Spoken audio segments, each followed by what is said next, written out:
wrestling fans of all ages, shapes, sizes, genders, and everything in between.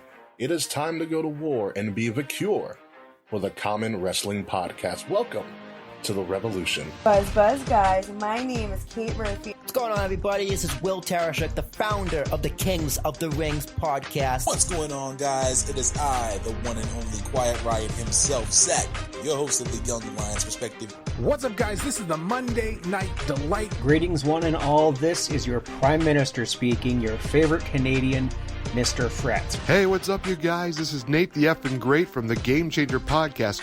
If you're looking for a network that keeps wrestling real, then you've come to the right place because you're listening to You are listening to You are listening to You are listening. Then you are listening. Get ready for a war because you're listening to What is going on, everybody? This is King Ricky Rose, your general manager, and you are listening to Wrestle Addict Radio.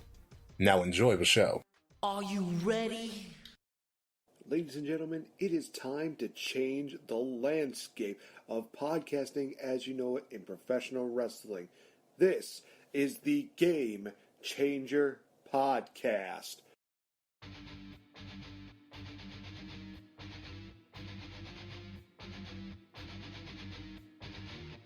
Featuring the greatest asset to come out of Canada, the legendary Mr. Fretz. The best there is, the best there was, and the best there ever will be. I love myself. There's something so condescending to the champ to get out of my ring. They think they got the answers. I change the questions. I did it all by my sweet little self. Two-time Slammy Award winner. I knew it. I'm a winner. I did it. Wow. As well as featuring yours truly, the Game Changer, Nate the Effin' Great. I've had it. It's time for you to start listening to somebody else, and that somebody else is going to be me, and it's going to be right now. The dirty secret is you need this generation more than it needs you. You're not going to come out here and talk about how it should have been you, it should have been me, it should have been you, it should have been you, it should have been you, it should have been you 8 years ago, and it was kind of, then it wasn't, and it's not going to be again, and it's not going to happen. Just get over it. I am the best on this microphone, in that ring, even in commentary. Nobody can touch me. We change the game one day at a time. Ladies and gentlemen, if you're ready, let's do this.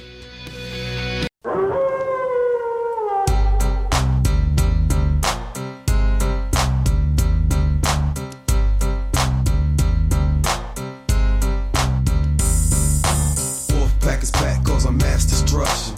Gas to seal the bad boys of wrestling. Testing competition, win the war, that's their mission. Not no mercy, see the rings like the street. If you don't know, you better find out the Wolfpack. Here to prove a point, number one, best believe that you don't wanna tussle with them or be avoided them. Come in the ring with them, you're never walking out again. Don't turn your back on the Wolfpack. Don't turn your back on the Wolfpack. Don't turn your back on the Wolfpack. Don't turn your back on the Wolfpack. You might wind up in a body bag. Took your chances. Now it's time to show you what wrong in the ring. Ladies and gentlemen, we got 3 words for you. We're taking over. Ladies and gentlemen, welcome to this huge edition of the Game Changer Podcast, where we are going to be taking a month-long look. I know I'm just springing this on my co-host at this last minute, but I was actually really thinking about this, that we should actually do a full entire month paying homage to one of the greatest wrestling companies ever, and probably one of the most last legit threats to the WWE, that being WCW. You know who I am, but you don't know why I'm here. And my beer just exploded all over me. It's the air. Classic Fretz. Yeah, this is me while beer spills into my lap. And let me mute my mic for a second. While I slurped on that, FML. I'm I'm going to have to relocate, Nate. This is Mr. Fretz. Happy, what is it? Canada Hangover Day. Yes, despite the fact I worked on Canada Day. And, time and a half is pretty sweet. Let me just mute while I readjust myself live on. Yeah, it is really cool that, Canada gets to have their own special day. And I will say this, I just got done watching AEW Dynamite, and there was no better way to spend Canada Day than listening to Chris Jericho doing his commentary on there, just bashing Excalibur, doing these deals where he's like, I've never heard of a slobber knocker. I've never heard of this deal. That's a made-up word. It's like, dang it, Jericho. You idiot. Nice actual Canadian tuxedo. Up here we call the Canadian tuxedo the jean shirt, jean jacket, and jean pants. Yeah, he was wearing a Canadian blazer, and it was even better because just before I was watching Fyter Fest, I was listening to Chris Jericho. Talk is Jericho this Wednesday was all about Canada and Winnipeg. You idiot! Yeah, with a couple of childhood friends and talking about Canadian shows like SCTV, which gave us guys like Eugene Levy, John Candy, icons. And I love your WCW idea, so I can't wait to see what you have in store. And my notebook is over here. I'm in my comfy chair now. Friggin' wet spot, classic Fretz. Well, ladies and gentlemen, in case you didn't guess by the theme music that we started off with at the beginning of the show, this episode we're going to be talking about the infamous faction, one of the greatest factions of all time, that being the NWO. Going to go through some brief history as far as the NWO, talk about some of our favorite moments, and give our overall thoughts of the faction. So, yeah, let's not waste time. Let's dive right into this and talk about this wonderful time and also a bit of a dark time for WCW. We'll talk a little more about that later on in the show. So basically what happens here is that during the mid-90s, it was 96, yes. So Scott Hall, during the time known as Razor Ramon, and Kevin Nash, known as Diesel, had their contracts basically expiring with the WWF, and it looks like they wanted to stay with Vince McMahon and the WWF, but Eric Bischoff said, look here, I have lots of money, come work for me. Scott Hall said, okay. Said Bo Weevil. Said, Bo Weevil. I don't know. Hashtag Bo Weevil. I said Kobe, because I just three-pointed my beer can. Damn it. Hashtag Kobe.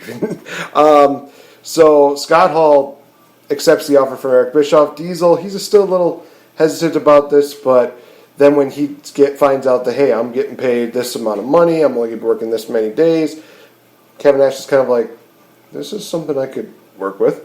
So on a very legendary episode of Monday Nitro, we have a matchup in there with two guys just, honestly, I wish I could remember their names, but at the same time it's like, because literally Scott Hall comes from the crowd wearing nothing but a jean jacket, jeans, and he just comes down to the ring, asks for a mic, and Mr. Fretz definitely laid out those powerful words of, you know who I am, but you don't know why I'm here. And during that time, everybody was freaking out because they're thinking like, wait a minute, that's Razor Ramon. Are we getting some kind of like WWF invasion deal? Is he coming in to just beat up everybody here at WCW? Or are we going to be... It kind of blurred the line between fiction and reality. It was one of those things where a lot of people were just kind of excited. They're like, well, what's going to happen next year? Well, Scott Hall says, the big man is coming. He has a nice confrontation. He has a funny confrontation with Eric Bischoff, where at the end of that show, he basically is saying, hey, he's here. And that funny moment where Scott Hall is just pointing behind, he's just like, you might want to turn around. I'll look behind you. Eric Bischoff says, I'm here. Where is he? And who is behind Eric Bischoff? Big sexy Kevin Nash, who has that most iconic promo of all time, where he says, so this is where the big boys play, huh? Look at the adjective. Play. We ain't here to play. And Fretz did the automatic facepalm for this one. Hashtag facepalm city. And also Kayla, Rachel, everybody in our King of Ring, shout out to you guys. Possibly working on that shirt. It's probably going to be coming sooner rather than you think. But I will say... That was at Great American Bash 96, by the way. Speaking of which, maybe we'll get into that. Maybe. But yeah, we go to the Great American Bash, in which we basically have all the questions answered, because the main thing was, are Scott Hall and Kevin Nash working for the WWF? And they replied simply by saying, no, we're not employed by Vince McMahon. To which we hear Eric Bischoff and Scott Hall, Kevin Nash, they work out an agreement that at Bash at the Beach, there's going to be a 6-man tag team match. 3 members of WCW taking on Scott Hall, Kevin Nash. They got a partner. Do they reveal it here? No. They decided just to have Kevin Nash powerbomb Eric Bischoff off the stage through a table. This was great. And Fretz is giving me that look of just, with the one finger going up. Not the bird, but the light bulb going up. Okay, so we're leading up to this, the Dirty Dirt sheets, we're speculating, who the third man is. Do you want to know who... I'll give you one name that Meltzer speculated. Either it could be, or maybe he was just tossing marks off of the scent. Mabel. Really? Allegedly. And, yeah, I can't picture it's like, Mabel's up there like,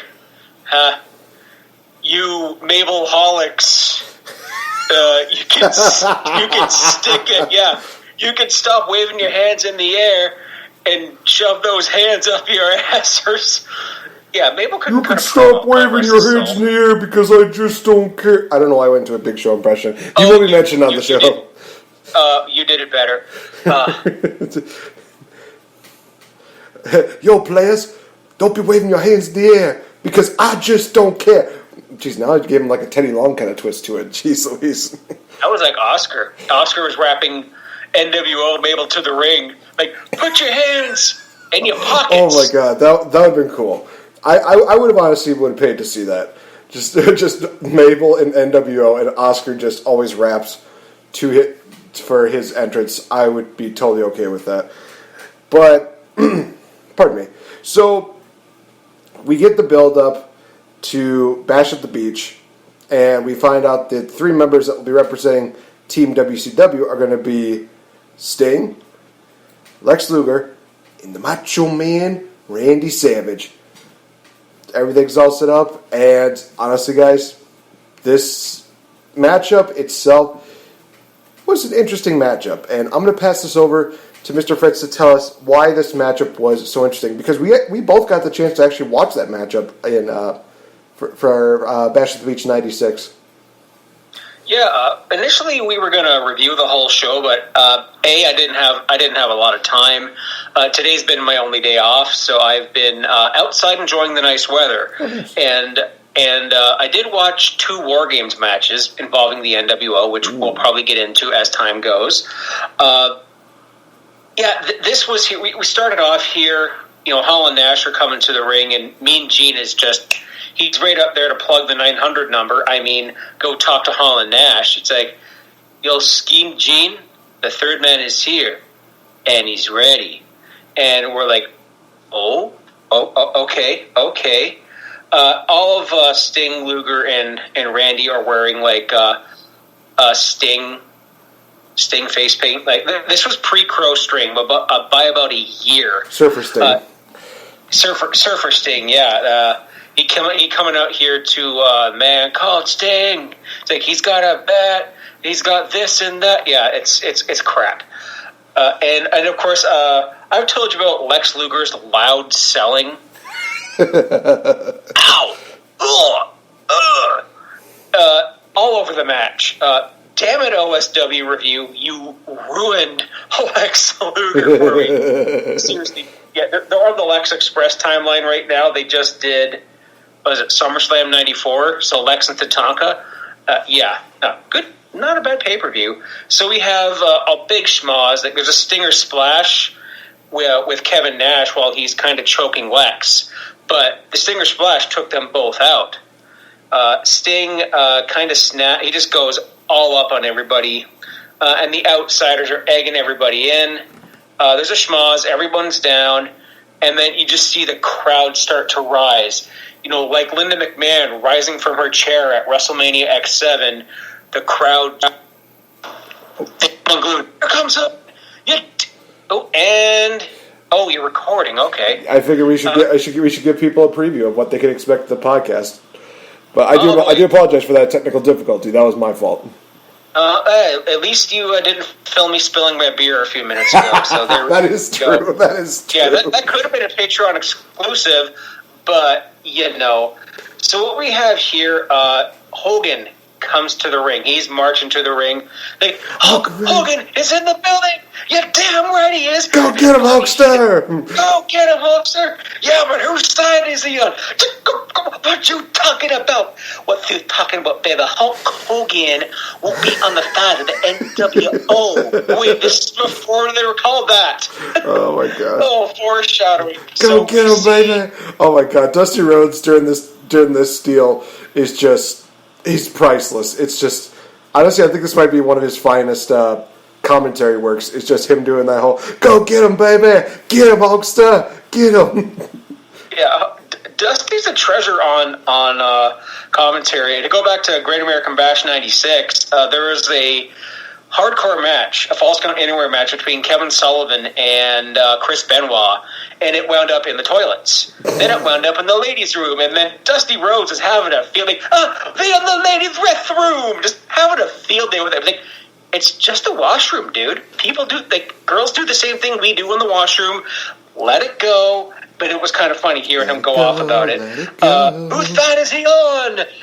And then of course, Macho's down in the ring. Boom! Drops the leg. What the hell is going on? Hulk Hogan is the third man. Hulkamania is dead. Hulk Hogan has betrayed WCW. I'm gonna be sick.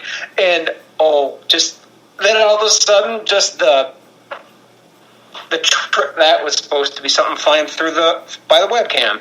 Yeah, the trash just litters, goes everywhere. Trash going everywhere in the ring. This is my metaphorical trash throwing. Yeah. Literal. Even Mean Gene was getting pelted by beer, pop cups and beer cups and popcorn bags. The ring is after an NWO thing. Watch some of this. The crowd reactions, especially in Ric Flair country or Sting country, venomous, vitriol. And then Hulk grabs the mic. He cuts that promo. It's as far as I'm concerned, the Hulkamaniacs can stick it, brother. And he's this here is the new world order in professional wrestling, brother.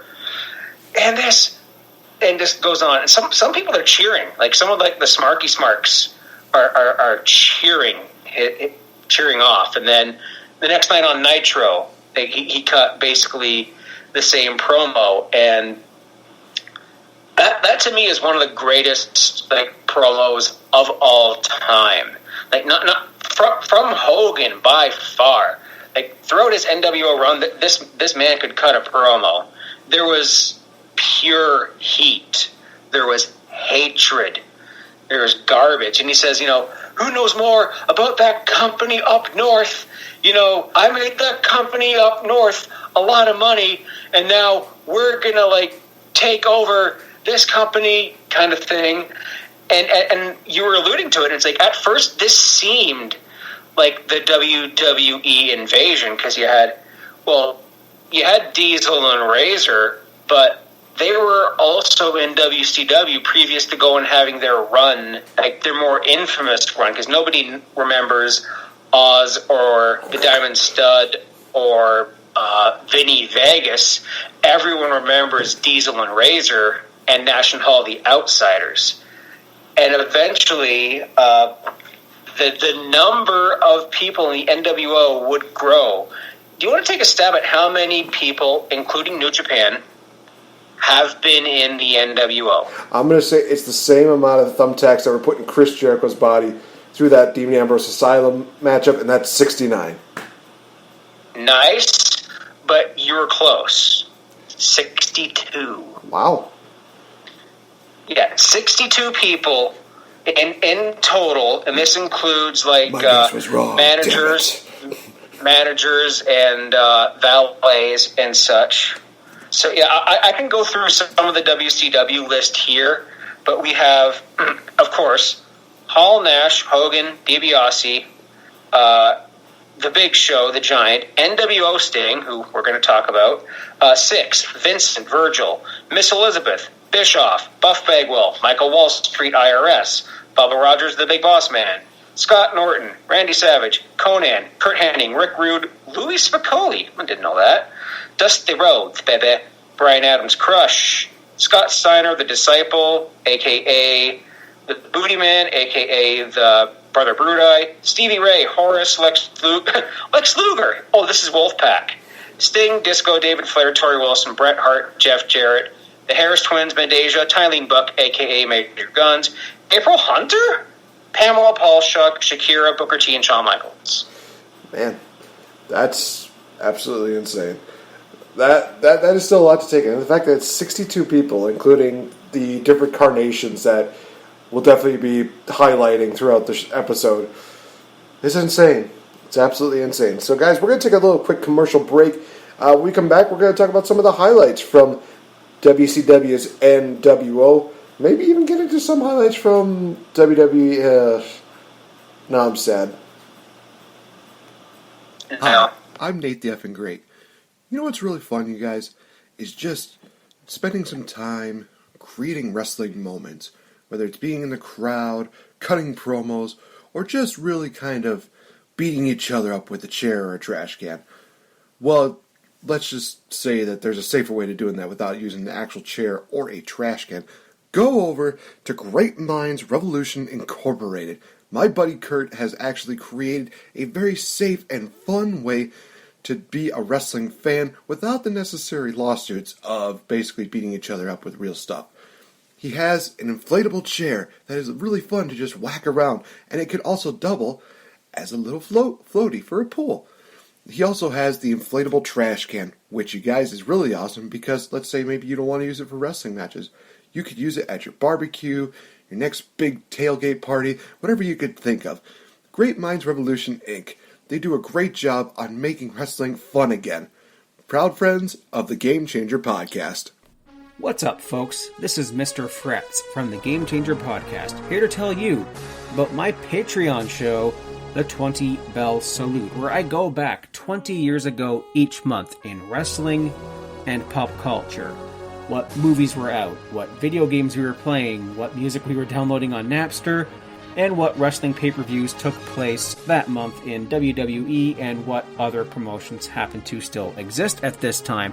So join me in my Y2K compliant DeLorean as I go 20 years into the past on the Wrestle Addict Radio Patreon. Join us for only $5 a month.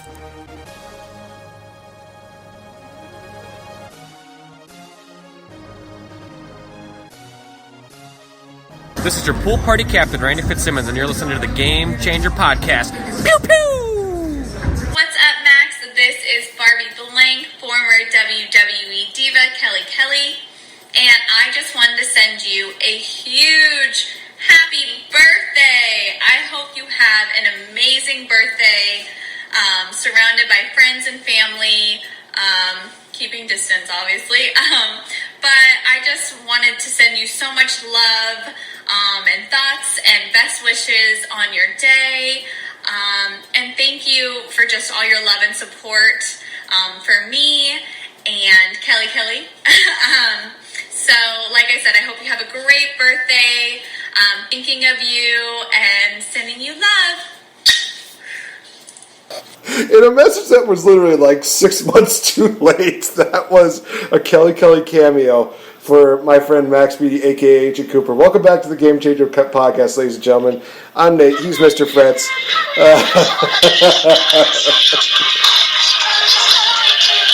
Happy happy birthday, man. I will. So I wanted to tell you the funny story about this. So I did send him the video around the same time that I think I showed you the video, and one of the things that he was just like, "Oh, dude, thanks." I was like, "Wait, you're not mad?" He's like, "No, dude, I appreciate that." He was. I can't really tell through the speech deal if he was.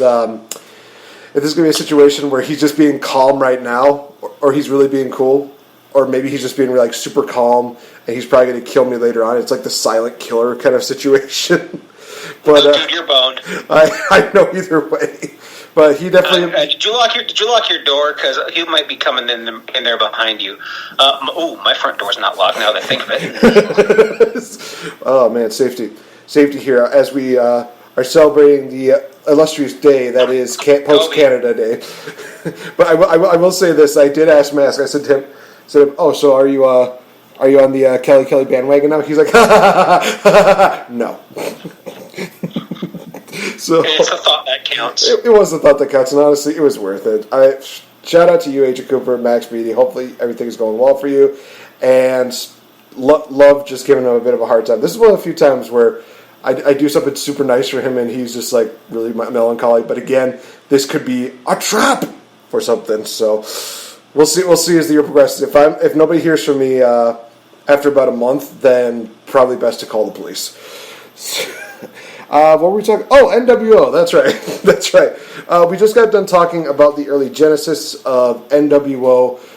Basically, how the faction was created. So now we're going to go into some highlights from NWO, and honestly, there's quite a few. I'll start with this one. One of the things that NWO was really good at was creating anarchy, and no better example of that was the fact that they were beating people left and right and center, and that one scene where Kevin Nash just grabs Rey Mysterio and just lawn darts him to the side of that trailer. And people were actually calling the cops because they literally thought that it was like a prison riot. They literally thought that this was just real. Again, it was one of those things where it blurred the line between fiction and reality, which is what made WCW must-see TV. It was just absolutely incredible seeing that. And trust me, we're going to talk a little bit more about some of the other chaos that they created during the show. But Fretz, do you have a favorite memory of the NWO? Oh, I was just watching Fall Brawl 96 and 97, just the War Games matches itself. And what NWO, one thing that they always were good at was having a plan B all the way to Z. Whether it was having someone else in their back pocket, like 96, and Sting, in parentheses, came out to be the fourth man in their War Games match. I believe it was against Ric Flair, Arn Anderson. The following year was the Horsemen. But this one had like Ric Flair, Arn Anderson, Lex Luger, and Real Sting. Lex Luger walked out of the match because him and Sting, former tag champs up to this point, there was trust issues. But of course, this Sting ended up being the fake Stinger, the NWO Sting, who would have, a run in Japan in the NWO Japan branch, which had people like Masahiro Chono, Hiroshi Tenzan, the Great Muta, and, get this, the fake Razor Ramon, the late Rick Bogner, a.k.a. Big Titan. You had fake Razor and real Razor in the NWO at the same time. That is some kind of Mandela effect, just brain explosion. And I just remember all the promos, like Eric Bischoff, who would eventually join the NWO, like the head booker, the man in charge, the boss is joining. And you'd always have Eric, like, just grabbing the mic, challenging Vince McMahon to a fight. I also, the one that really stands out is well, things that are happening to the NWO. Roddy Piper coming out, challenging Hulk Hogan to Starrcade. When Sting, real Sting, finally made his return as the Crow, and he's up in the rafters and he's pointing the bat. Of course, this was how Bret Hart got into the company, refereeing the Sting Hogan match, which I'd rather forget, because Starrcade 97, please God, I hope we're not reviewing that, is a total gong show. Like, in booking and in execution, it's a gong show. The numbers advantage, and then when you think, as I said, the whole plan thing, when you think the NWO is about to get their just due, like, out comes the Giant, swerve, bro, the Giant joins NWO, and then eventually, ironically, Macho Man was the man that Hogan leg dropped to join the NWO, and who would eventually join? Ooh, yeah! It was also ironic with that, and that Ms. Elizabeth would join, because at the Fall Brawl, the War Games, the Giant jumped Randy Savage and joined, and they were going to spray paint, but Miss Elizabeth is shielding and hovering over Macho Man to protect him. And what do? They spray paint Elizabeth on the back on a nice sequin dress before finally kind of, getting her out of, without harming her, getting her out of the way to spray paint Randy. And Randy joined and was also a member of the Wolfpack, but I think that's something we're going to talk about, the divisions of the NWO. Oh, God. There's several. There's more than the Wolfpack and NWO Hollywood. And while you get ready for that next one, I'll break out the wiki for that. Fair enough. So, another really kind of crazy, which definitely did, you kind of really hit the nail on the head with that. Everybody basically joined the NWO. They had a deal where NWO basically is saying, you could either join us or we could basically beat the living crap out of you. And they had this roster had 30 days to decide that. And that's when we had, the Giant join NWO. And then we had Eric Bischoff join as the mastermind. Everything there, just them creating just utter anarchy within that. And I definitely do want to hit something, because when you talked about Fake Razor, one of the things that I enjoyed about the Monday Night Wars WCW segment that they did was that they talked about that. They talked about how Raw was hinting at the fact that Diesel and Razor Ramon, they're coming back to WWF, and Hall and Nash are just kind of like, well, what are they talking about? This is really weird. And as this is going on, they're like WCW officials. They're throwing money at them. They're basically saying, it's like, no, don't join them. Here's more money. And Nash and Hall are just kind of like, okay, sure. So they're signing these juicy contracts. And you want to talk about wrestling critique 101. Hall and Nash definitely have that just to a T. Because the day comes that they re-debut Razor Ramon and Diesel. Fake Razor, he comes out, and as soon as that happens, as soon as they see Diesel, Hall and Nash, they look at each other, and then they just walk away. They're just like, nope, we're not dealing with this. Because...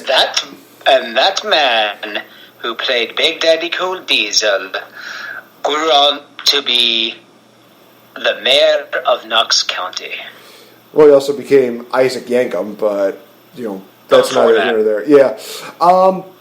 And the Christmas creature. Oh, that is true. He had a lot of weird gimmicks. Unabomb. Oh, God, we're going to have to do a whole entire retrospective on Kane. On Glenn Jacobs, I should say.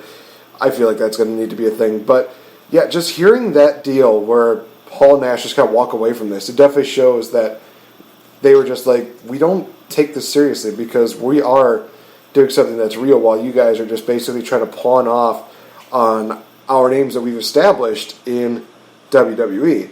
And obviously people know this. Fake Diesel and Fake Razor did not really last too long now, did they? No, they were in the WWE for a cup of coffee. After the 97 Rumble, I think Rick Bogner, Razor, had left. And then I think at this time Creative was starting to get something ready for Glenn Jacobs, something that we definitely have talked about in the past, yes. And something that I also covered in Hellfire and Tombstone. One of the favorite things I've ever podcasted. It is a really good listen. You guys definitely need to check that out. Yeah, this was just one of those things where we definitely saw NWO basically being this almighty force, and they definitely were just running roughshod. And one other moment that was crazy, and you knew that this had to be taken seriously, was when Hulk Hogan won the world title back, and he took that spray can and he spray painted NWO on the world title. That same title that was held by greats like Dusty Rhodes, Harley Race, Ric Flair, and it's just one of those things where they said, hey, this is a new era, this is what it's all about, we're taking over. This definitely was one of those moments where it was like, they're a staple here, and whether we like it or not, we are going to have to accept this, because this is going to be a bit of a long run. And you were talking about the other branches of NWO. Before we get into that, we got to mention the fact that there's been so many different parodies of the NWO over the years. Even during this time, when they had NWO, there was the Latino World Order, if you remember that. With yes, that was with I do. I think that was as a result of that might have been either because Eddie Guerrero was trying to join the NWO, or he was trying to get their attention, but also the cruiserweights. Like the likes of Dean Malenko, Chris Jericho, Psychosis, Eddie Guerrero, Chavo Guerrero Jr., not super crazy, the Viano twins, all these people who were staples of WCW Saturday Night, which I was watching weekly at this point, they were trying to get the attention. They were trying to get booked. Like Chris Jericho, I've been reading a couple of his books, and he talks about just the frustrations of the attention going to the NWO and all that. Just I think what this was just not a cry for attention, but it was something for the cruiserweights, namely the Latinos, because the LWO, you had the Guerreros, you had the Villanos, you had Psychosis. I'm probably missing several of them, like El Dandy. Who am I to doubt El Dandy? If you get that reference, can of Coke. Who better than Dandy? That was that time Bret Hart dressed up in NWO. You know, he wrestled El Dandy, and he said that. But yeah, it was cool. I loved the LWO because I loved the LWO because I loved. Rey Mysterio, the Guerreros, and all them. Because if you remember the same night that you had all these NWO moments, you had classics in the undercard. Go back and relive the Jericho-Dean Malenko feud, because that is just magnifique. So good. Definitely. I will also mention this, probably the second biggest faction going on during that time, other than probably DX, was another parody of the NWO, and that was happening in the Land of Extreme, ECW, the BWO.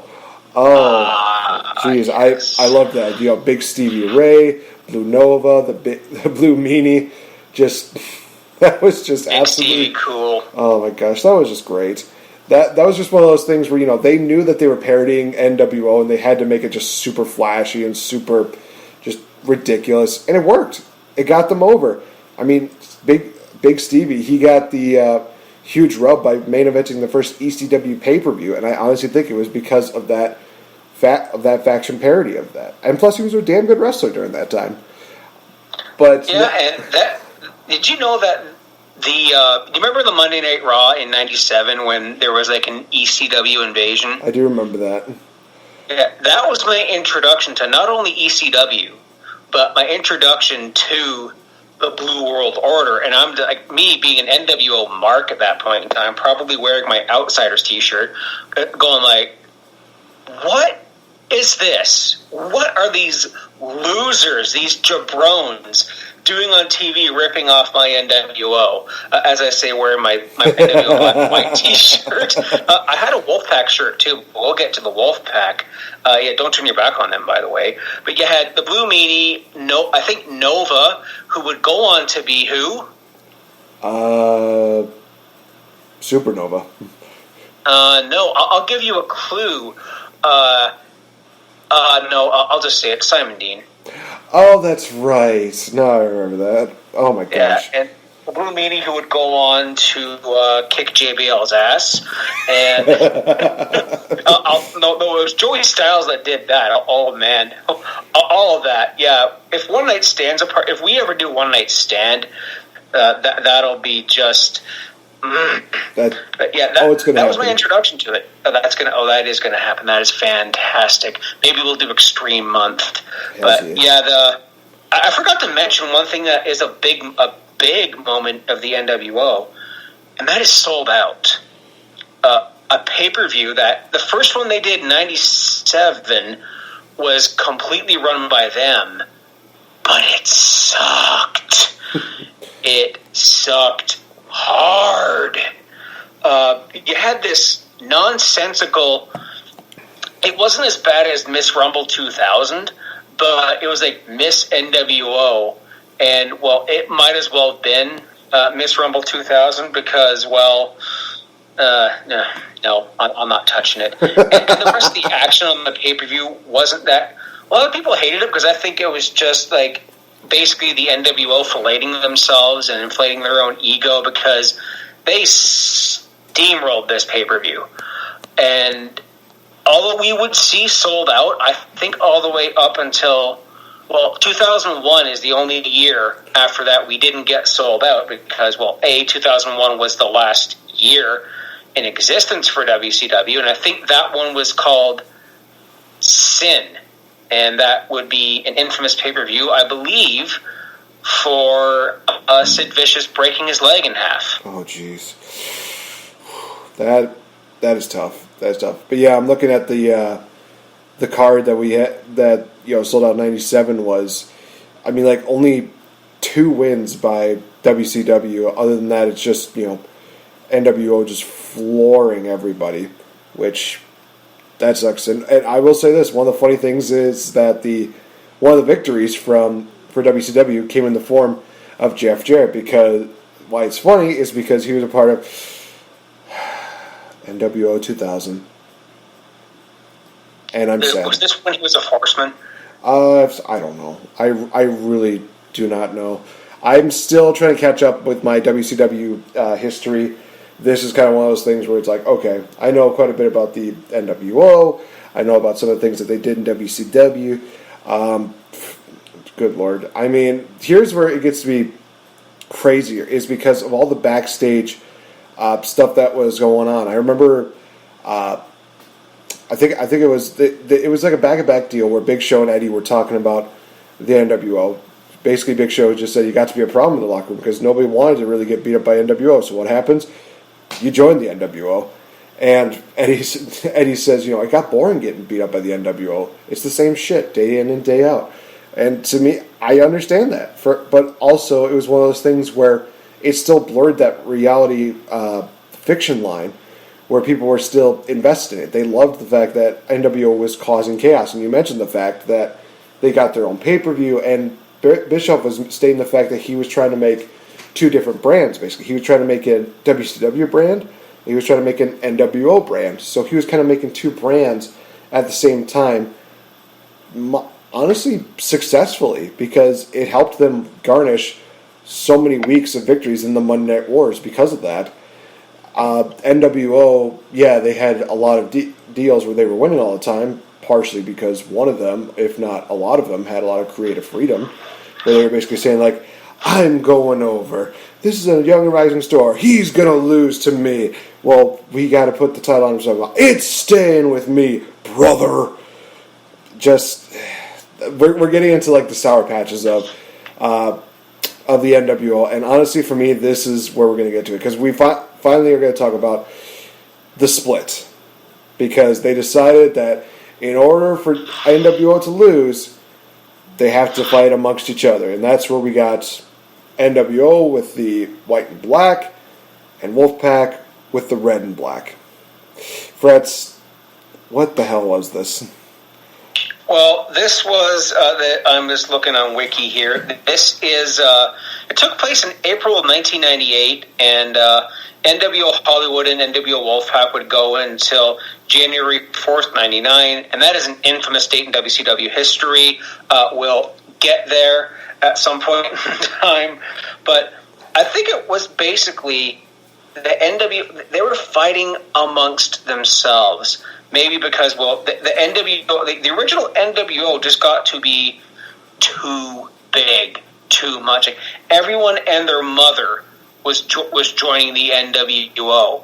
But I think if you look at an NWO promo, let's just say in mid-97, by mid-97, maybe early 98, like after Starrcade, there was a lot of blokes in the ring and a lot of a veritable who's that of professional wrestling in the ring as well.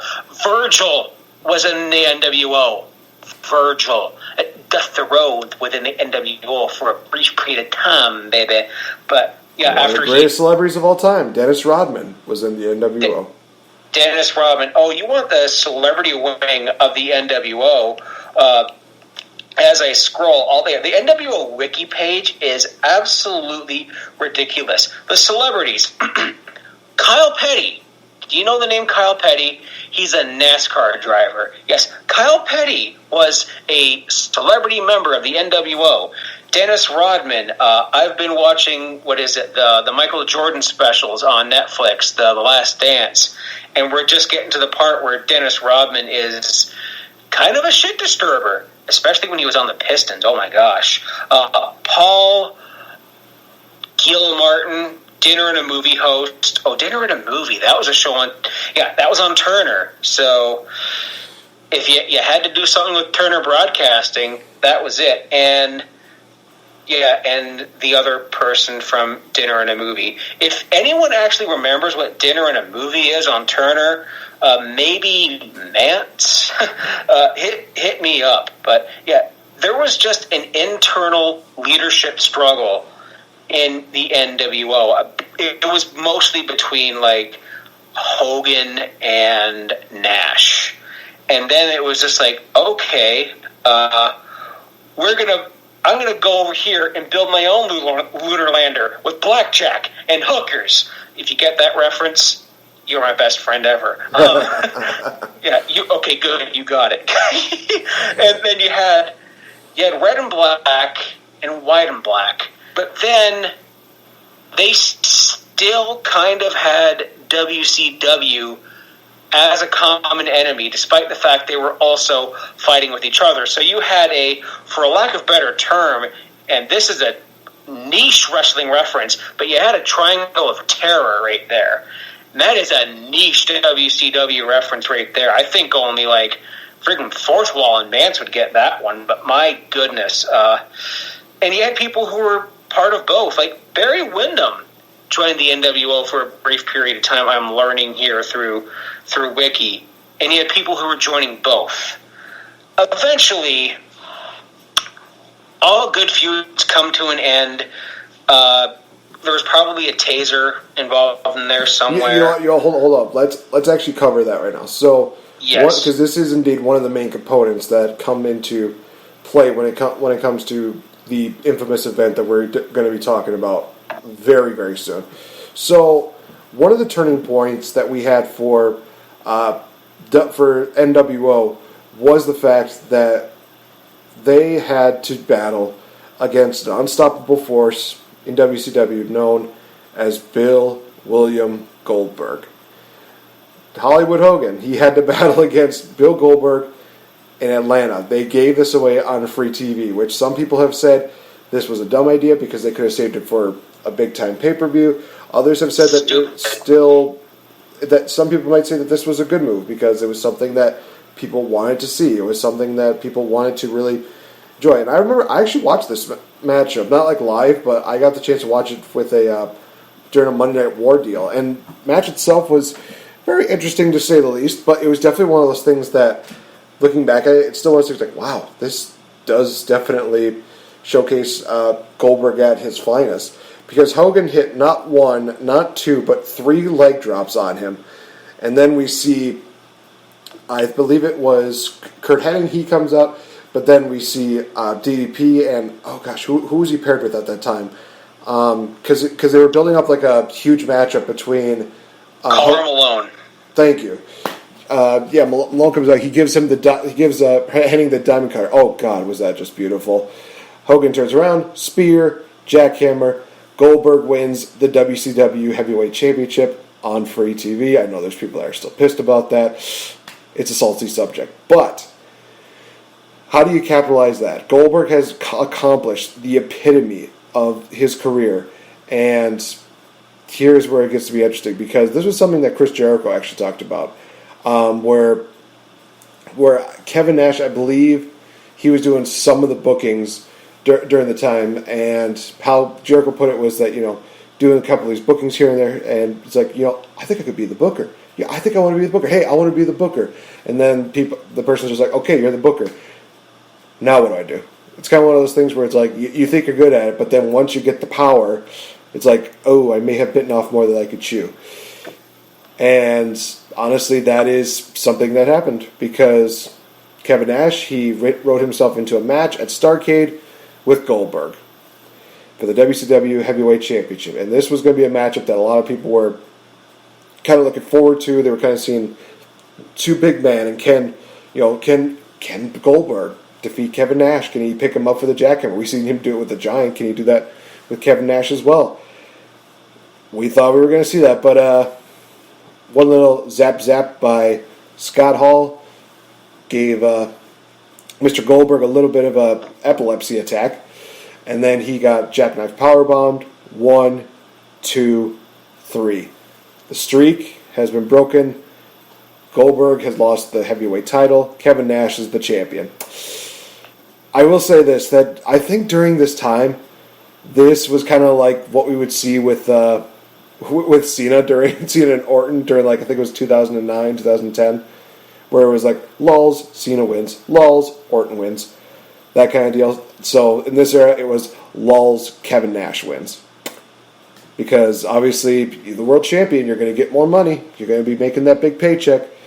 So, yeah, that happened, and we fast forward to that infamous date. Fretz, take it over. Oh, is this the... It is. Okay. First off, yes, this took place on January 4th, 1999. Pin that date in your brain for just a second. We had Nitro. Not only was there this storyline about like a kidnapping, I believe it was something to do, like, I think Bam Bam Bigelow, it was the feud between Bam Bam Bigelow and Goldberg, I think. But then there was also this promised main event between Hulk Hogan and Kevin Nash. WCW title.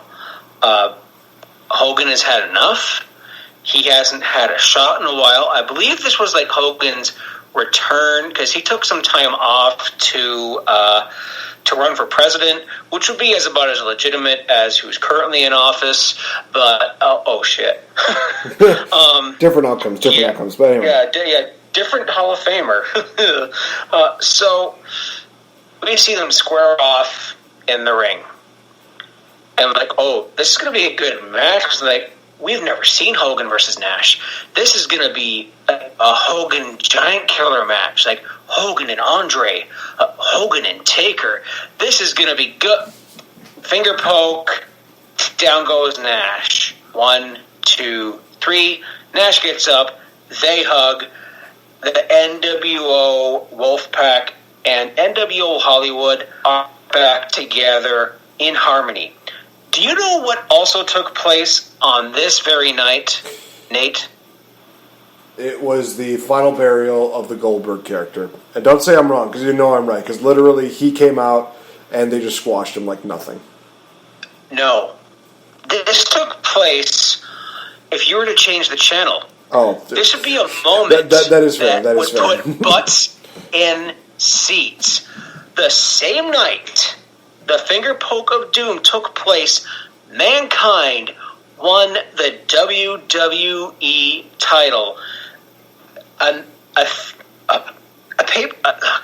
Raw that was taped because it was Christmas time, New Year's time, whatever.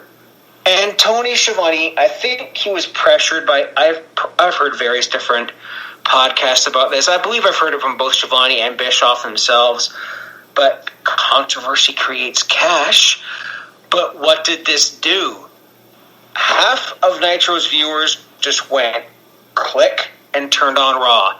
Mick Foley, who wrestled here as Cactus Jack, is going to win their world title. So if you're thinking about changing the channel, that's what's going to happen. That's going to put butts in the seats. And you know what? 99, I think just before this, after this, they never won the ratings war again. Mankind winning the title, maybe there was 1 week after that, and it was done. And then when that happened, I think a lot of people in WCW, if I was to break out my Death of WCW book or my the Titan Trilogy by James Dixon, which, my God, I absolutely recommend, it would have that moment was just the death knell right there. Turner was part of it, but you never look back after that. Stupid decision. No, full-heartedly agree with that. And I would also argue the case that this is where NWO lost that spark that it had about 2 years ago, because they created chaos. They were kind of taking over everything, but the problem was that they had no foil. They really did not have a single person that was kind of there to just kill the momentum that WCW had. Although some people might say, well, there was Goldberg, and then later on there was Sting, and then the problem is that they just took away from those victories way too easily. Like we mentioned with Goldberg, he won the title only to lose it to Kevin Nash in one of the more head-scratching moments ever. Sting, yeah, he won the title, but it was still one of those situations where it was a bit of a controversial deal, because Nick Patrick, he was supposed to do a fast count, but he did a regular count, so Sting technically lost, and Bret Hart kind of looked like a dick just restarting the matchup. It was just one of those things where they basically were losing that fizzle. It's one of those things where Adam Blunt said it best. He said, at that point, you have to realize that your thing is just dead. So why not go out in a blaze of glory instead of just which unfortunately that's what happened with NWO, because they were just having people leave, and then there were just people that were just trying to recreate it. They had the NWO 2000, which didn't really last very long because unfortunately Bret Hart suffered a case of a concussion via Goldberg kick, and yeah, it was kind of meh from there. And to be honest, it kind of felt the same way with their run in WWE. They came in, caused chaos by almost committing vehicular manslaughter by almost killing The Rock. Then it was kind of short-lived because Hogan, shortly after his match with Rock, turned face. He became the real Hulk Hogan again, and they decided, well, okay, we can work with this. Let's bring in X-Pac in this deal. Okay, so we got some relatability. Big Show's going to be involved. Okay, we're going to bring in Booker T into this deal, huh? And then we have Shawn Michaels, who's friends with Kevin Nash, and that kind of deal. Okay, this might work out. Hall's been fired. Oh, Nash got injured multiple times. Ooh, they just kicked out Booker T for reasons, huh? And then Take a gold dust. And then Vince just literally said, NWO is dead, even though I created the poison. Actually, we need to mention that gem. That was a gem of a promo with the, I'm going to inject the WWF with a lethal dose of poison. That promo was so cringeworthy, but just that whole deal with his face just made it even better. It was I think, in all honesty, that might have been the greatest thing for NWO, was just that promo right there. That reveal, too, on the back of the chair. Oh, my God. That was the best moment of NWO in WWE's history. But what about the times that they came back? Best moment in all their careers in WWE's history. Old school Raws don't count. WrestleMania 30, whatever it was, 31, doesn't count. And why WrestleMania 31 did you have people who were in both DX and the NWO? I mean, it makes sense. It really does. I mean, Sean Waltman was kind of... The only way that match probably could have been better is if Sean Waltman just ripped off his DX shirt to reveal the NWO shirts. Like, oh my God, it's a double cross! It was 1, 2, 3, kid. And he rips off the shirt underneath that, and it's like 1, 2, 3. Oh my God. Just a full circle moment. It's the early prelude to the Firefly Funhouse deal. Just X-Pac is just ripping off shirt after shirt of his career deals. He's DX. Oh, it's NWO shirt. Holy shit. Oh, it's the 1, 2, 3 shirt. Holy shit. And his final shirt just says Kid. Cannonball Kid, Lightning Kid, and then just nothing, because, or whatever his run was before WWE. Just, like I said, just Kid. It's just the Kid. That's right. It's like, and from Minneapolis, Minnesota, weighing 212 pounds, the Kid. Still absolutely great. Oh man, so we're gonna take one final commercial break, you guys, and then when we come back, we're gonna give our overall thoughts of NWO, as well as the influence NWO kind of had on wrestling today. Honestly, might be more impactful than you think it is. So stay tuned, guys. We'll be right back. What's going on, everybody? This is the Queen Bee, the HBIC of Wrestle Addict Radio, the Kate Murphy. Why do fools fall in love? Should I change my Tinder bio? These questions and more will all be answered on our new Patreon-exclusive show, Love and War. Watch me and King Ricky Rose tackle the questions and struggles of finding love as a wrestling fan. Love is a battlefield, and this is Love and War, exclusively on the Wrestle Addict Radio Patreon.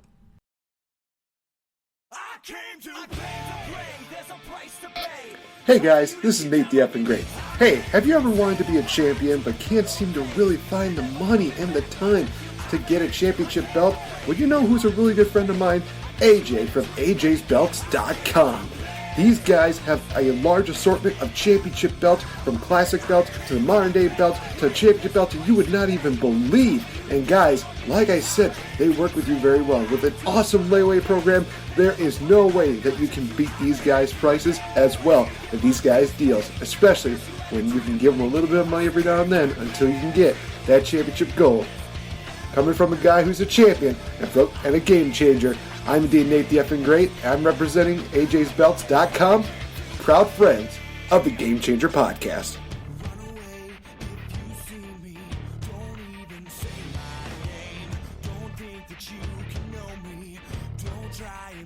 Hey everyone, it's the Princess of Pro Wrestling, SoCal Val. You are listening to the Game Changer Podcast. Sending lots of love from California. Mwah. Hey there, this is the Queen of Extreme Francine from ECW, and this cameo is going out to Nathan. Nathan, we are celebrating today. It is 5 years. 5 years that you've been podcasting. Oh my goodness, you didn't tell me what the name of your podcast is. I would totally have put it over, but it's not in here, Nathan. I'm so proud of you. I'm so happy for you. I'm so happy that we got to meet. And you, sir, are adorable, true gentleman. You appreciate all that I've done and all that I do for the business. I appreciate you as well. You say I'm a tremendous woman and a wonderful mom. Oh, I appreciate that so much. I try to be a wonderful mother because I love my children very much. But this is not about me, Nathan. It is about you. So congratulations on your 5-year anniversary. Maybe if you ever get another cameo, we could promote your podcast. Because, again, I do not, unless it's called Nathan Grundman, maybe that's the name of your podcast. I don't know. But you are NateFNGreat. I totally agree. And I thank you for all the love. I thank you for all the support. I hope you are staying healthy and safe. Here's the bikini. If you're interested, I don't know if you are or not, because you're more of a gentleman, but this is what I'm wearing today. I've got to show everyone, because that's what I'm promoting. But as always, I am sending all my love from me to you. And Nathan, always stay extreme. Mwah. Congratulations.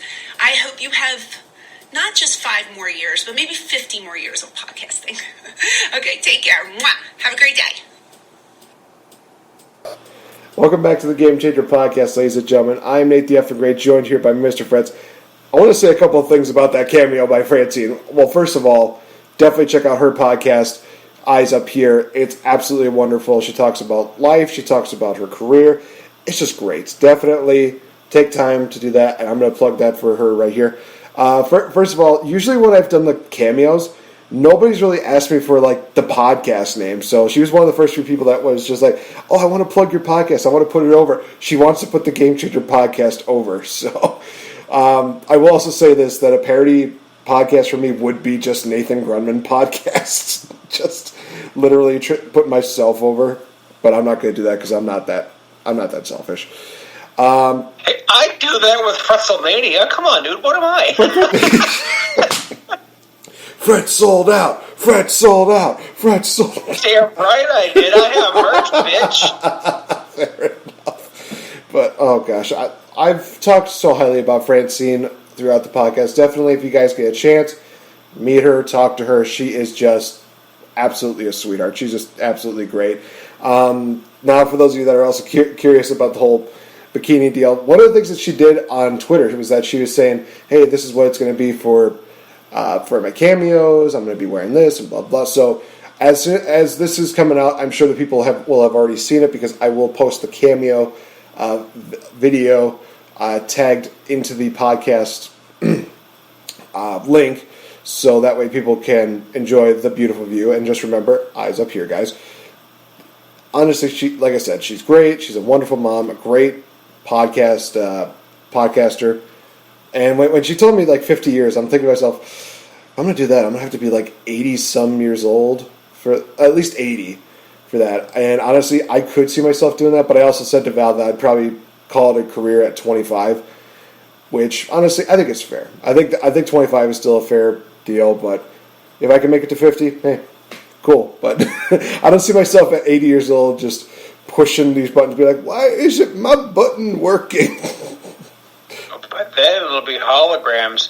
Oh, that's right. Luckily by then I would be 85 and long dead. But Jesus, it's welcome to the Game Changer podcast. it's me just basically reenacting that intro for Game Grumps where they were doing the Pokemon. It's just professional. Well, hello there. I've shit my pants. Welcome to the world of Pokemon, where I consistently shit my pants. My name is Oak, which stands for Oh, Ass Crap. I've shit my pants. That is going to be my introduction when I hit, like, 60 years old. Just welcome to the Game Changer podcast, where I consistently shit my pants. Honey, I need a diaper change. Jesus Christ. Just a diaper change in the middle of a show. Oh, my God. I mean, there are weirder things that have happened on podcasts. I'm calling that out right now, but that would be kind of hilarious. I'm kind of hoping that there's still people that have that kind of sense of humor when I reach that point, but I have my doubts.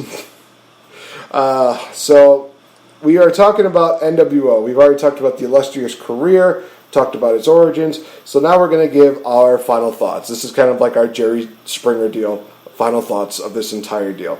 Fretz, let's start with you. Final thoughts, NWO. So overall, NWO was something that brought me into WCW. I had already known who some of these characters were. I didn't get the channel that Nitro was on, but by about 96, I did get Turner. I did get TBS. I think today it's known as, Peachtree TV or something like that. So I was watching Saturday night. By the time Thunder came around, I was watching Thunder because to me, it was more wrestling And WCW Saturday Night, well, hey, I have an hour to kill before Hockey Night in Canada comes on, so why not watch Barry Darsow versus Mike Enos, or if WWE marks, Demolition Smash versus one of the Beverly Brothers. Yeah, Saturday Night was weird. I was watching Saturday Nights from like 93, and it was like Steve Austin versus Paul Roma. Get in. There's some quality stuff right there. It's on the network, too. Yeah, overall, I think the NWO was, for a time, it was very, very entertaining. For a time. And then it became kind of overkill. Then it's like, okay, this is same crap, different week. You're jumping everybody, and you're always standing tall. You know, the whole Bruce Pritchard deal, Hogan must pose, pal, was running true in WCW even before Hogan was in the NWO. Hogan must pose. Hogan must pose. We are in control, and I couldn't be any more apt.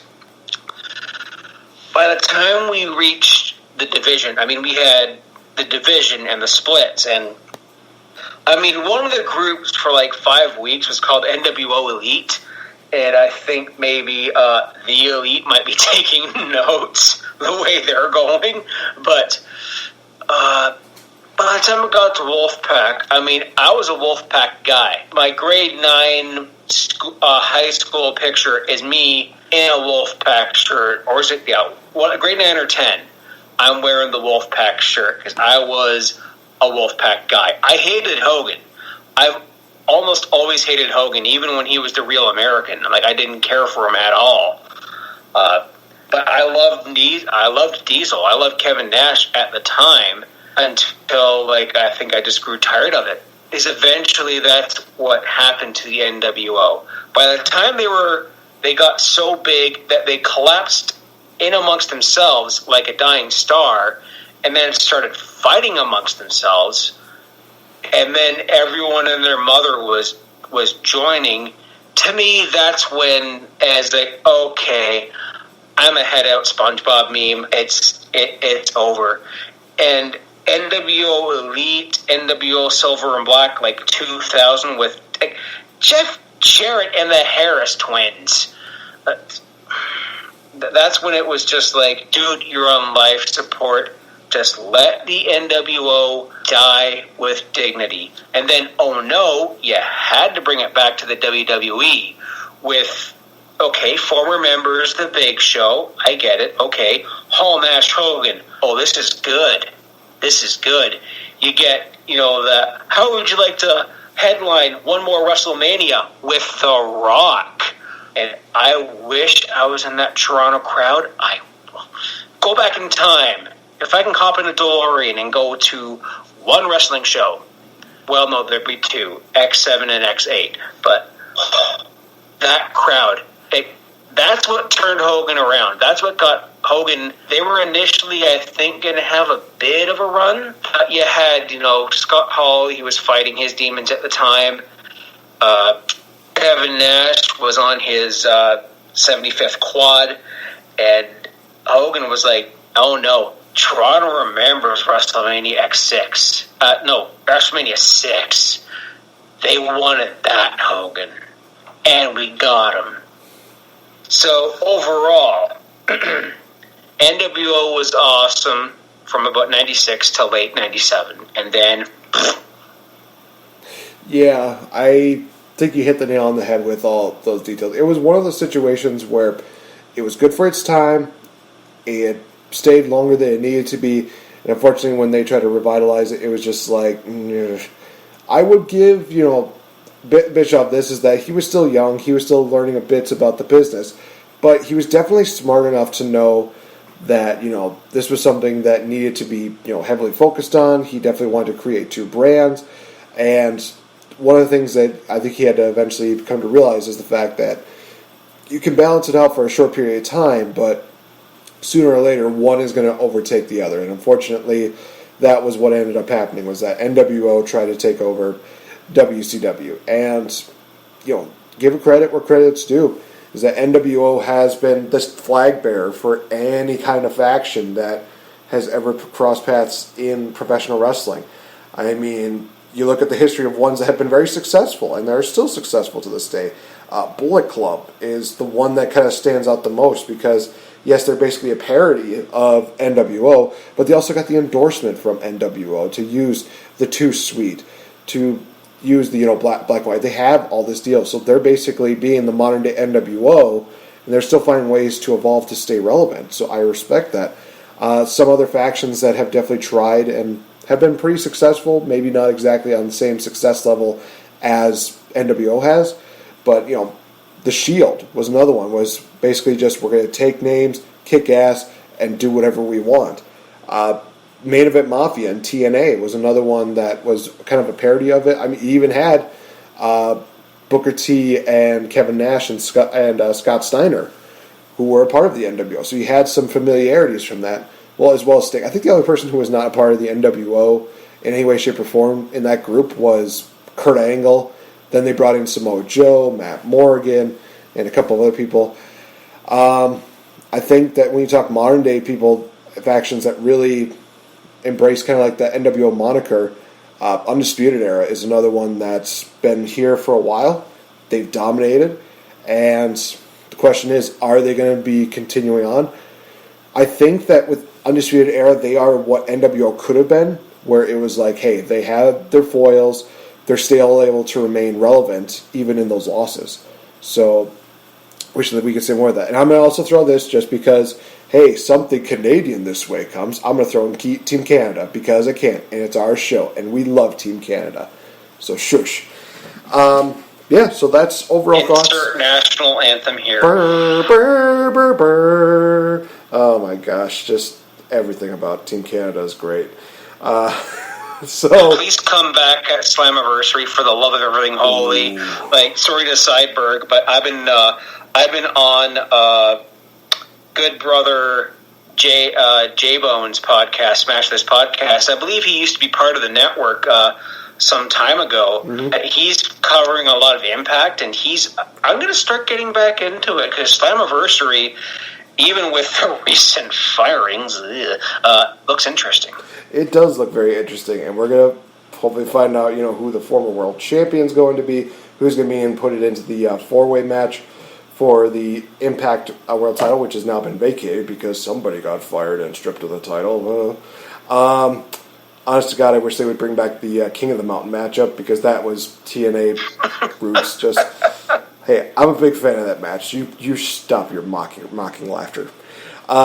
So, obviously, guys, with us also talking about NWO, we did have a pretty good week of wrestling this week. We had Great American Bash for NXT as well as Fyter Fest for AEW. So we're going to cover that a little bit, as well as go into some predictions as far as Night 2 goes.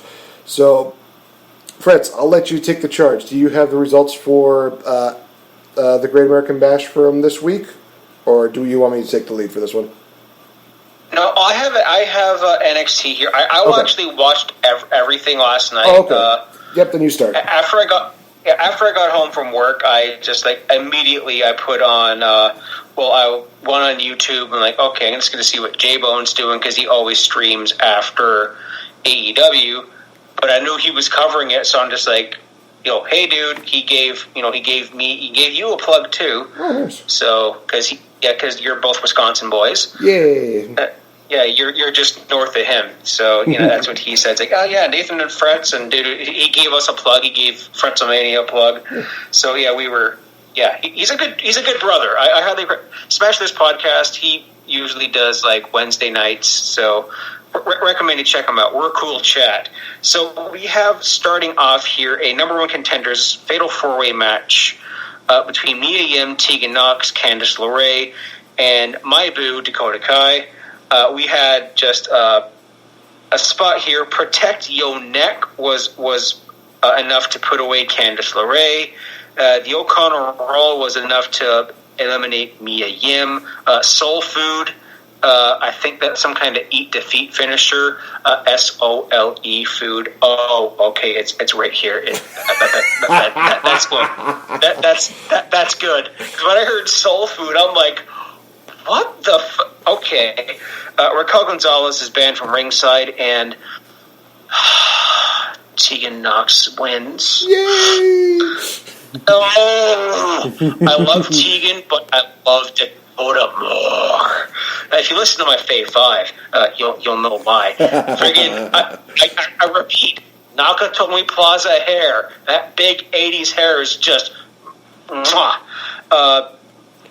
That was a hell of an opener. We had Odie Lorcan and Timothy Thatcher just slap, chop, stiff. If there's any match you want to watch from this, besides the main event and the other matches, this is actually a good event. My gosh, British strong style from two Americans, just on display here, slapping and chopping the crap out of each other, locking in all these wicked submissions until finally Thatcher, Thatch as Thatch Can, which is the best name for a wrestling school ever, and I would die on the first second of it. Thatcher locks in he gets in the Fujiwara armbar, but then he cinches in real good and cranks the arm way up. Oney Lorcan has no choice but to tap out. Now I want to see him versus Danny Burch, his tag partner. And just before this, I was on the live stream chat with Warren Hayes, good brother, another live stream podcaster on YouTube. Recommend checking out. Tell him Fretz sent you. And someone in the chat, I think, mistakenly said they were talking about Loomis versus Thatcher. That match didn't happen. And now I want to see it. Rhea Ripley versus Aaliyah and Robert Stone in a handicap match. And if Robbie E., good old Robbie E., got the shit kicked out of him, if Ripley were to lose, she would have to join the Robert Stone brand, the losing brand that has never seen any success because Robert Stone is a loser. We ahead of the match, we see this really good promo with Karrion Kross and Scarlett. Just TikTok, just get in there. Robert Stone, he came in and brought in like basketball shorts like this, like friggin' Brock Lesnar shorts that I think that had like an R on the crotch or something. He was walking in. He was wearing he took out his friggin' Jameson thick glasses from Rumble 92, puts on like big sport goggles so he looked like even more of a nerd. And Aaliyah, I believe she was a tag partner with Vanessa Bourne, so that's where I know her from. But Ripley just kept getting the upper hand, knocking the crap out of each other. And then they, that submission move where Rhea Ripley locks the bow and arrow legs and lifts you up and swings your... Oh, yeah. She did that to both of them. Both of them. And it was a double tap out. Ripley wins. Doesn't have to join the brand. Ooh. Next we get a strap match between Roddy Strong and one of my favorites going right now, Dexter Lumis. And this wasn't a scrap match where you had to touch the four corners. This was just you're strapped to each other and you're slapping the crap out of each other. Before this match, he kind of had the whole thing of Roddy Strong kind of being in this dark room, kind of doing his therapy, if you will. It's like he sees Dexter Lumis everywhere. And now that because I said this in the chat with Warren, I want a cinematic match of some kind with these two, whether it's like a Blair Witch Project kind of chase, a horror movie kind of deal. I want to see that because Dexter Lumis is scary and this guy's awesome. I've seen him since he was Sam Shaw, and he's come a long, long way. Bobby Fish tries to get involved. Nope. It doesn't work. There was a running knee by Roddy Strong. Strong knee, but nope, that didn't happen. he ran into a Uranagi, and then locking in his submission finisher, the Anaconda Vice, that he calls the Silence, which, okay. I love the name of that, by the way. The Silence, just... Then you hear his friggin' Stranger Things entrance theme. I played it for you. It's friggin' Stranger Things. It is. This was so fun. And I love the fact that a couple of weeks ago, I think it was like Adam Cole was celebrating his win against Redacted, and it was there he is. There's Dexter Lewis, and he's there in the crowd. And then the camera cut. He's gone, and he's seeing him everywhere, and he's in therapy.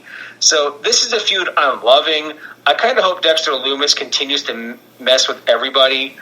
We had here Santos Escobar and Raul Mendoza and Joaquin Wilde. I forget the name of their faction, but I mean, it's just a promo. But there was a little backstage skirmish with Mia Yim and Candice LeRae. And then Isaiah Swerve Scott tried to come in, and Johnny Gargano got in his face. Swerve and Gargano? Yes. Right in there. Santos is out there cutting a promo. He's going to change the perception of Lucha Libre, because he's like, and he's making good points here. He's like, because Lucha Libre, to some of you, it means masks. And someone in the crowd is just like, yes, it does. I mean, it's all friggin' PC members right now, but you have Drake Maverick coming out with the neck brace, rips it off. He tries to go right for Escobar, but his cronies jump him. And then he gets a familiar tag team to even the odds, and that is Breezango. So next week, in a 6-person tag, we're going to get Breezango and Drake Maverick versus Escobar, Mendoza, and Wild. Yes, please. Cameron Grimes, I think he's challenging Damian Priest, but at the same time, he wants the winner of the double title match. Why? Why would you want either Adam Cole or Keith Lee? Keith Lee beat him in like a second on an episode of NXT a while ago. There was a promo with Mercedes Martinez, who's promising to make her mark on NXT, starting with her return next week. We have Grimes versus Priest set up. We have Cole and Lee, and I think Gargano and Swerve has also been signed for next week. So, oh man, going up against Fyter Fest, and I think I have the results of who won the Wednesday Night War, but we'll get there. Sasha Banks and Bayley arrive in a really sweet car with a corgi, with Bayley's dog. I think his name's Ryu, and that's the best name ever, Hadouken. They have a great back and forth match. We see Bayley, Karen trying to get involved and constantly, kind of not, kind of backfiring. And then finally there is a spot at the end of the match where we see Asuka come peering out from under the ring. Green mist in Sasha's face. Io Shirai hits the moonsault, and Io Shirai wins. This is adding fuel to the fire for the Extreme Rules match between Sasha and Asuka, which is going to be amazing. And after you just see Sasha's just covered in the green mist, and after the match, they're cutting a promo. She's trying to towel it off. Shout out to those wrestling girls for firing these off to me. The friggin' corgi in the car. Oh, and Sasha, she's finally kind of bringing the boss character back. She's kind of, being herself. This is the first time Sasha's been back in NXT for a few years. And the crowd was chanting at her, "You don't go here." And if I were her, I would have been like, "Bitch, I made here.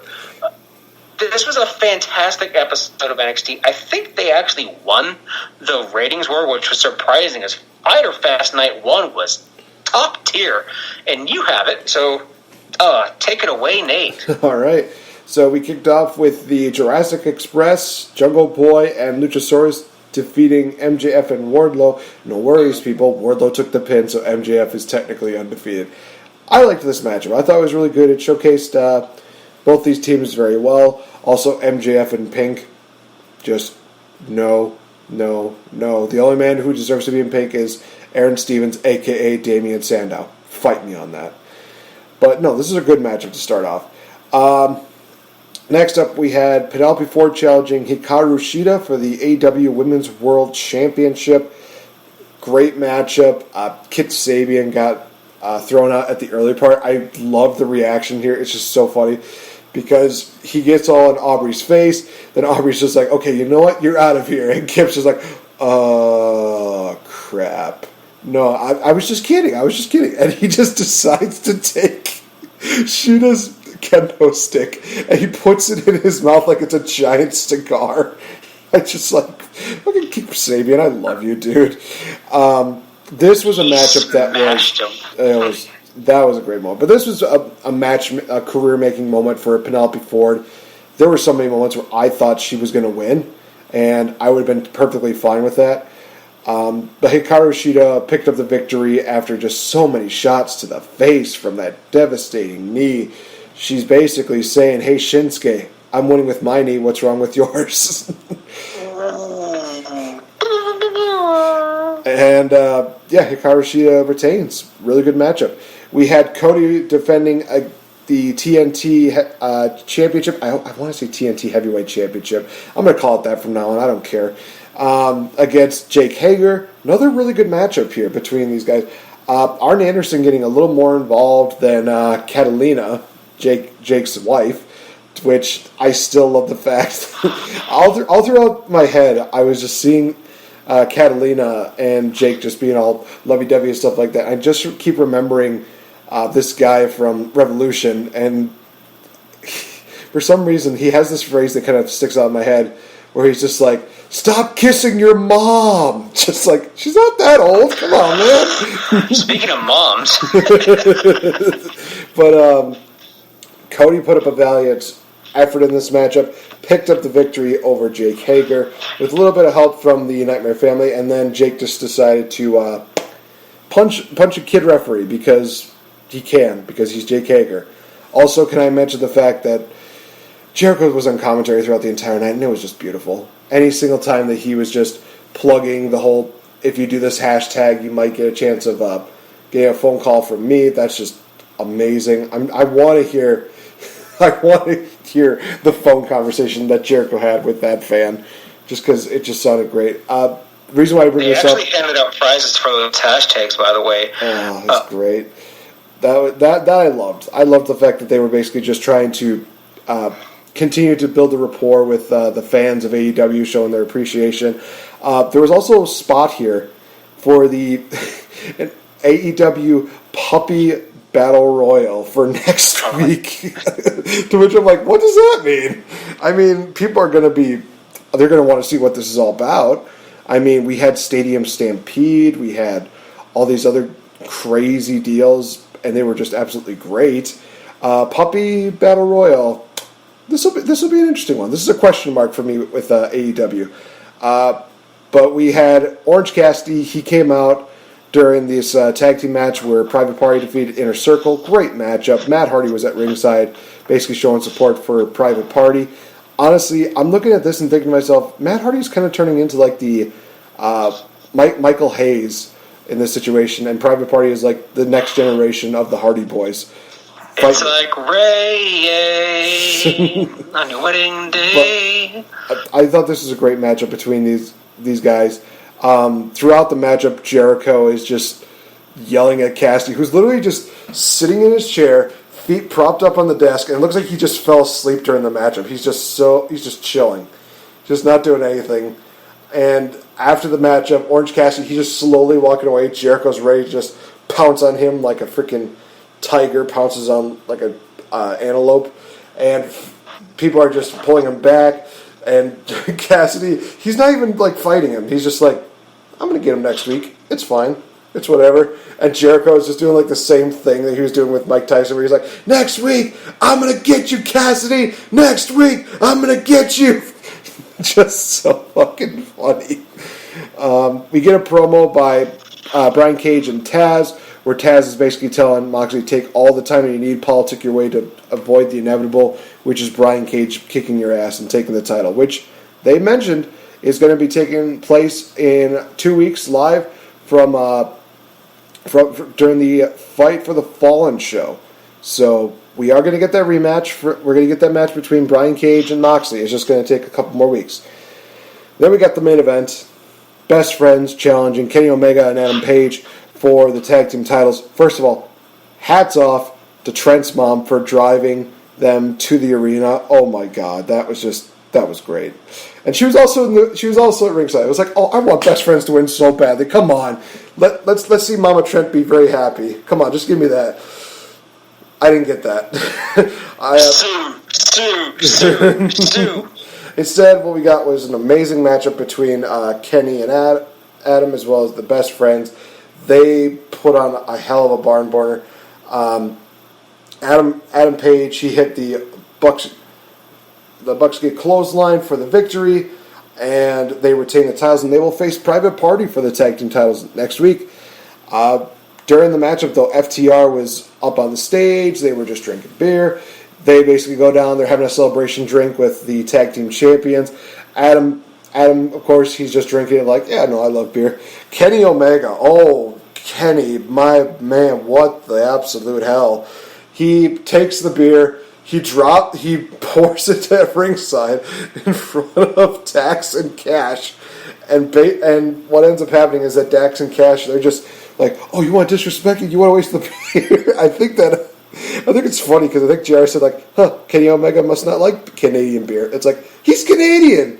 How can you not like? Never mind. No, that was American. It was American beer, and I don't blame him. Screw you. But the Young Bucks came up. They broke up the possible confrontation between the two of them. They have a matchup next week. Which, getting into the card, we have Chris Jericho versus Orange Cassidy 1-on-1. That's going to be an awesome matchup. I have Lance Archer taking on Joey Janela. R.I.P. Joey Janela. We have Nyla Rose in action next week against who? I swear if it's against Leva Bates, I'm going to cry because she does not deserve that. We have a 6-man tag team matchup in which we have Colt Cabana and the Dark Order, Brody Lee and Stu Grayson, taking on SCU. I'm looking forward to that. I'll make a bold prediction here. I think that we're going to see Colt Cabana turn heel here. I think that Dark Order is going to pick up the victory. Colt's going to turn heel, and they're going to get a big name for the Dark Order. That's my prediction for that. We have an interesting 8-man tag, but it was basically to replace the world title matchup, which was FTR and the Young Bucks taking on Butcher and the Blade and the Lucha Bros. Oh, get some, ladies and gentlemen. This is going to be an amazing matchup. The only thing that's missing is that it was a 4 corners matchup. Oh, that would be even better, but I digress. And then, of course, we have the tag team world tag team title match. Private Party challenging Kenny Omega and Adam Page. Will we see a TNT championship matchup here? Maybe, but I'm not going to hold my breath to it because they already got like 6 matches on here. Each of them need to have their fair deal. So I think Cody's going to just take the week off. Maybe we're going to build up into another storyline with him, or maybe we're going to continue the feud between him and Jake Hager because from what it seemed like, Cody tapped out while Jake Hager's shoulders were down. So it's kind of one of those things where it's like, so what are we going to get here? I mean, it seems like the feud is not over between them. So Fyter Fest looks like it's going to be an amazing deal. NXT Great American Bash is pulling things up pretty well. I will also say that Cody, on that night, he actually had the American Nightmare Cody shirt, and it had the exact same logo as like the classic Great American Bash logo on it. That was beautiful. Great American Bash is the dusty thing. So, and Cody, he also didn't have any ill will because he said himself that I hope that Great American Bash does something cool. He doesn't have any animosity towards them for using it. And NXT, they kind of barely won the ratings war. And speaking of NXT next week, not only is there, this page is actually a little bit outdated, but we have Cameron Grimes versus Damian Priest, RIP Grimey, Johnny Gargano versus Isaiah Swerve Scott, which that has potential. That is going to be good. A street fight between Mia Yim and Candice LeRae. Ooh. We have the return of Mercedes Martinez, El Legado del Fantasma, which is Escobar Mendoza and Yaquin, versus Drake and Breezango. And the winner take all NXT title versus North American title match between Keith Lee and Adam Cole. Baby. I want to predict something from AEW. Orange Cassidy's going to beat Jericho. I'm calling it right now. I want to see that. I really do want to see that. That would be amazing. So I'll make a prediction for NXT. I'm going to say that the reign of Cole is over, and we're going to be basking in the glory of Keith Lee. He's going to be walking out with both championships. What would have been cool is if they would have done like the WrestleMania 2000 deal, where it's kind of like two falls, where it's like, oh, this falls for this championship, this falls for this championship, to make it a little more like an endurance deal. Maybe add a little something different to it. But that's just me. That's just me being my creative self. But honestly, it's going to be an incredible matchup either way. Whether it's a one fall to a finish or the idea that I just had, hell, if they even wanted to just make it like a last man standing deal or no DQ, just to ensure that there's a winner, I'm totally for that. But that's going to be next week. Definitely got to do a major shout out to the Ruthless Aggression Pod. I finally got a chance to listen to the entire show, and yes, I did hear of your wonderful appearance on there. The Pepsi Blue Splash of the Night, Spaginga. It's a Spagingo. I've heard that ding so many times throughout that show. It's great.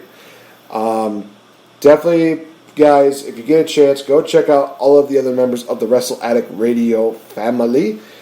Not just myself and Mr. Fretz. Definitely check out the Kings of the Rings podcast, as well as the Young Lions Perspective and the Delight Show, which I know that they are cooking up something nice, and I'm looking forward to seeing what Mance has in mind, because it's going to be... Oh, I know. It's going to be just wonderful. Yeah, other than that, a couple things that we can definitely plug right here. Mr. Fretz has his 20 bell salute up right now, and honestly, guys, anytime that you hear a 20 bell salute, it's just wonderful. I mentioned on our Patreon that we are going to be doing a special game show for next month. So if you want to be a part of that, all you have to do is go over to Patreon. Send in, it's only $5, guys, to be a Patreon backer, and you can find out how you can be a part of this historic game show that is going to be taking place and hosted by yours truly.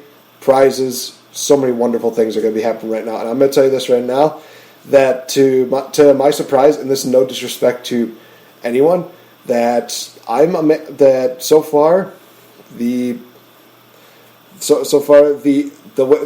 one that's one up on the board right now is neither Canadian or American. He's from the UK. Jermaine, shout out to you. I'm honestly pulling for Jermaine in this one. No ill will to anyone else. I'm kind of pulling for Jermaine to pick up the victory in this one. I want to get him on the show, and I want to see him, set the bar for that.